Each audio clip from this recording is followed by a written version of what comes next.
We are going to continue on talking about exponential graphs, and this is part 2.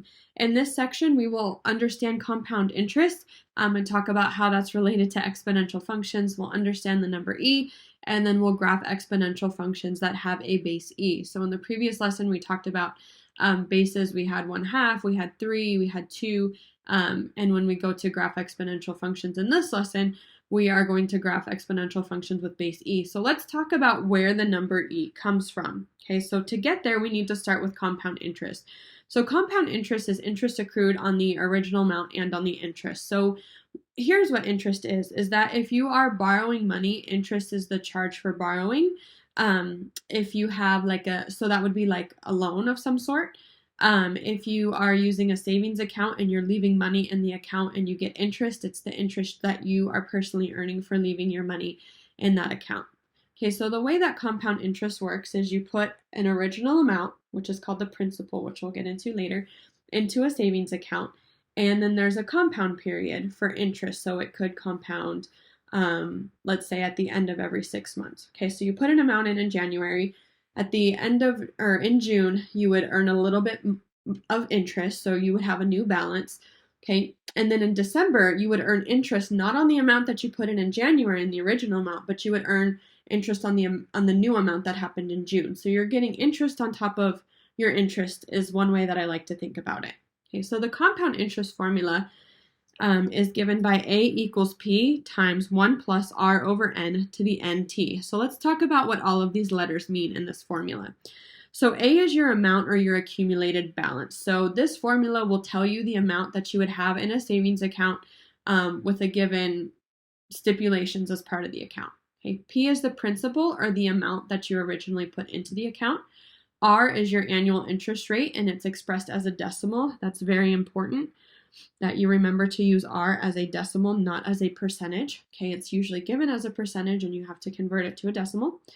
N is the number of compounding periods per year. So accounts could compound monthly, weekly, yearly, things like that. Okay, and T is the number of years. So if you put all of these things together, if you take the original amount you put into the account, the interest rate, the number of compounding periods per year, and the number of years, A would give you the amount that you would have in the account at the end of all of that.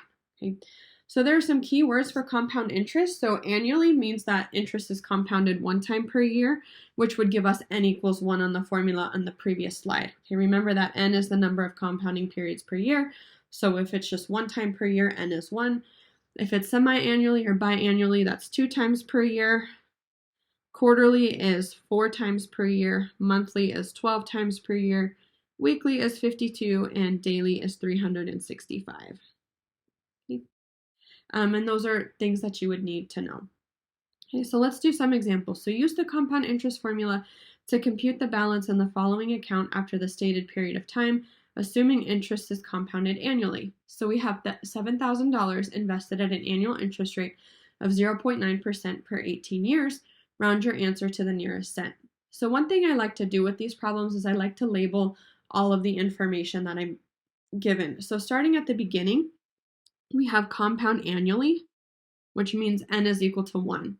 Okay, 7,000 is invested, meaning we're putting $7,000 into an account. It's not A, because that's not the amount at the end of this.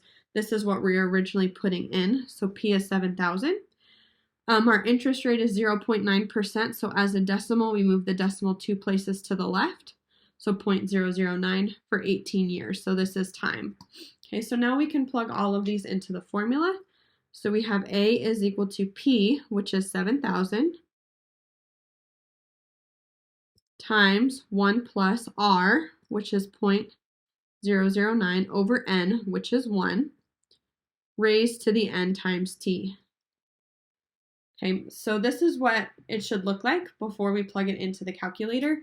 One thing that I recommend doing before you plug it into the calculator is to calculate this exponent. In this case, 1 times 18 is just 18. So I'm going to use 18 when I put this into the calculator. Okay, so I'm going to verbally say what I'm putting into the calculator. Make sure that on your calculator you get the same answer. So I'm going to type 7,000. I'm going to open the parentheses, type 1 plus, and then R, which is 0.009, the division symbol, and then the number 1, and then I'm going to close the parentheses, And then I'm going to use the exponent caret. Okay, the exponent looks like this. And then I'm going to put 18. And I get $8,225. And then I'm going to write a few decimals because then we are asked to round 59. Okay, so I'm asked to round to 2 decimal places. So here's the second decimal place. So this is the one I'm rounding. You look next door. If the number next to it is 5 or greater, it goes up. So the final answer here is $8,225.06. Okay, so that's the amount that you would have after you put $7,000 in this account that earns an interest of 0.9% after 18 years. Okay. Example 2, use the compound interest formula. So we have $17,000 is invested for 4 years with an annual interest rate of 5% and daily compounding. Okay, so P is 17,000. That's my original amount invested. Number of years is T. Annual interest, so as a decimal, 0.05. And daily compounding, so N is 365. So once you have all of these pieces labeled, you can put it into the formula.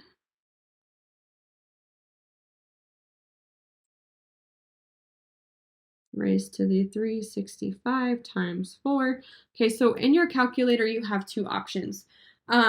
For the exponent, you can either calculate the exponent like I recommended on the previous slide, or when you put in the exponent with the caret, you can put 365 times 4 in parentheses, but it has to be in parentheses, okay? But I'm going to calculate 365 times 4 to get 1,460, so that's what I'm going to use in my calculator. So if I plug this in,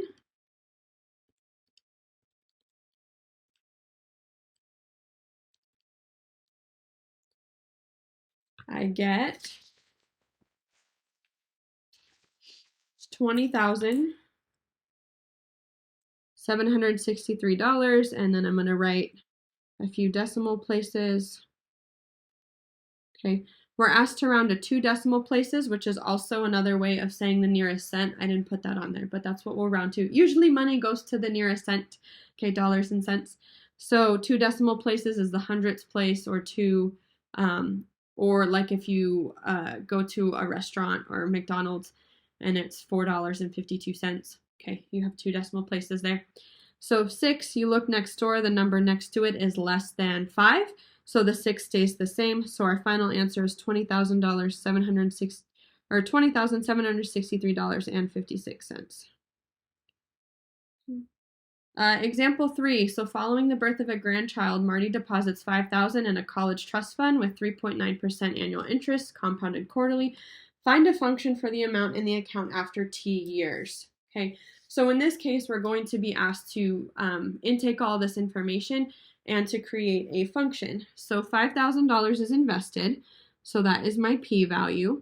My interest rate would be 0.039. Okay, the percent is usually the interest rate. Compounded quarterly, so n is 4. And find a function for the amount in the account after t years. So we're not going to know t, so we're not going to be able to come up with a final amount, but we are going to be able to come up with a function that if we have a certain number of years we're interested in, that we would be able to get the amount in the account after that.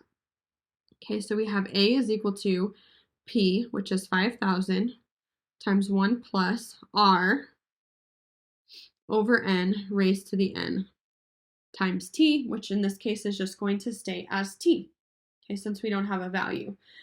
So when you're asked to find a function in this way, what you can do is you can figure out what numbers in the parentheses. So I have 1 plus 0.039 divided by 4.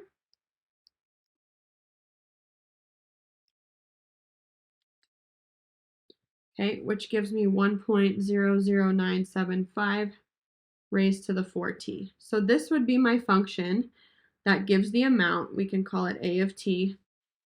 With 5,000 invested at 3.9% interest compounded quarterly after t years. If you know t, or if you want to run through some scenarios, you could plug it into this function and you would get an output. Okay.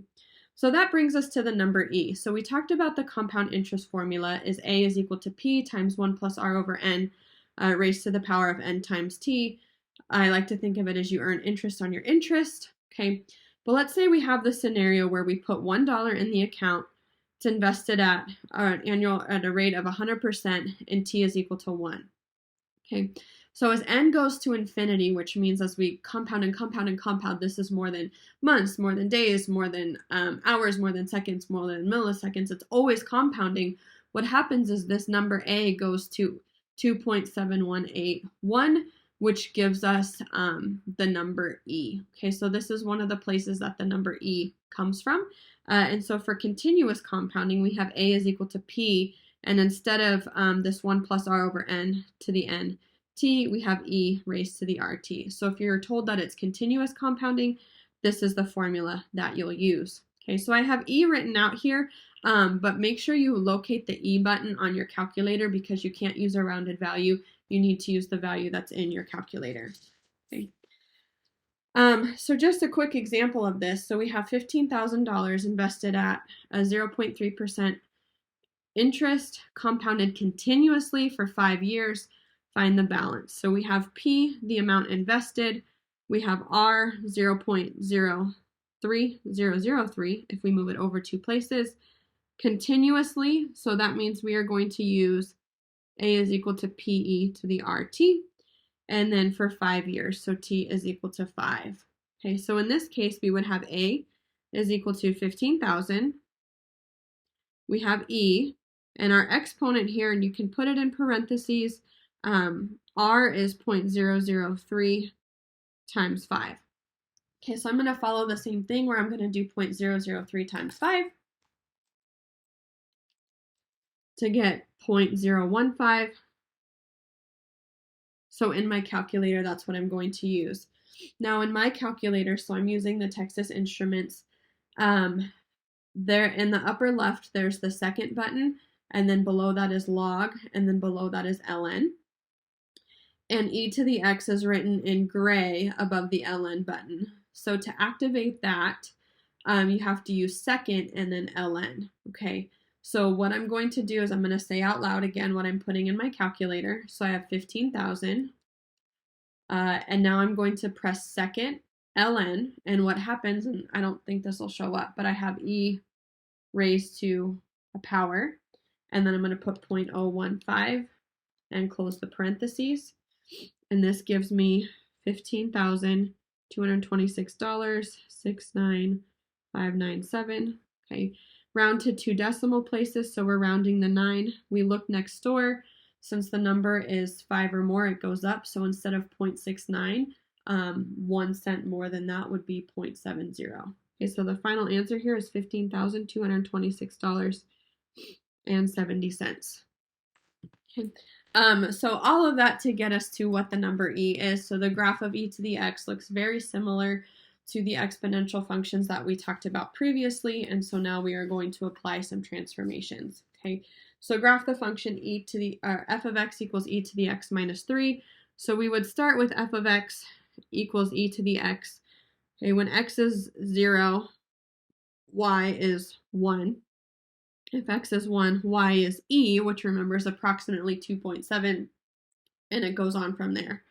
Okay, so we have here something like this. Okay, and then this minus 3, according to our transformations, is going to move it down 3 units. So we move everything down 3.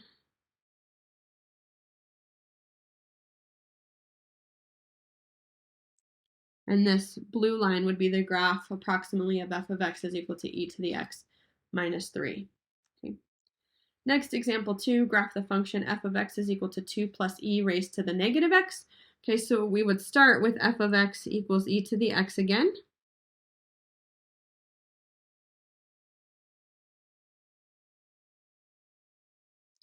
Okay, so we start with this minus x or anything in the exponent, and this is going to reflect across the y-axis.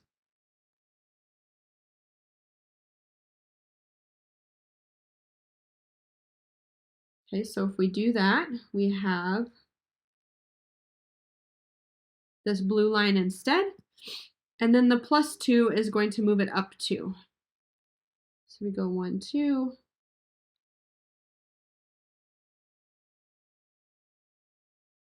Let me see. it would actually look more like this.